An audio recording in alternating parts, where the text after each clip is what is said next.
I'm Cherry Hall.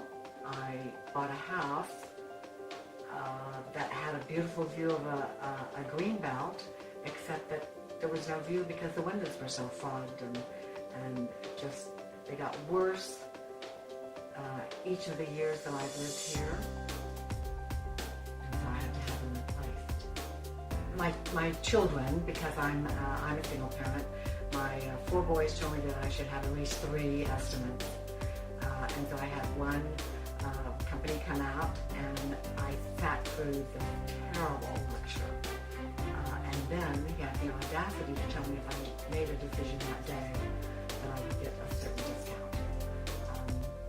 Then I went to Angie's List, and I found Zen Windows, and called the owner, and he sent me the information, plus he didn't want any money up front.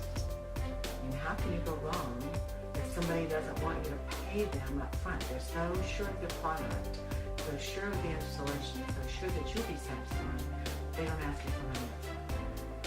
And so I went with them and I thrilled to death. I mean, the view I have now with no fog windows is absolutely amazing. The light, it's really lifted my spirits to have these windows. But the windows are great.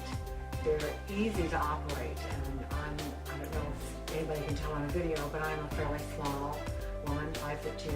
These are easy to operate. They've shown me how to open them up, so I don't have to worry about going outside. They open right out, so you can clean the outside up and clean the inside, keeping this bright, fresh sunlight and nature coming in. I'm really impressed with them. I can hardly wait for my kids to see them. I love the demonstration that they gave to me where you close the window and it pops back up. I'm thinking, that's kind of odd, but it does that because there's a thing down there, I'm not very technical, but it seals it. So you have to do that to get that perfect seal, and there you go. I am thrilled with my new windows. Please and happy. I'm Matt Rotondi, and my company is Zen Windows Boston. So if you're looking for windows, you go online, fill out the form, give us a call, whatever way you're more comfortable with, and we'll give you a quote in 5 minutes.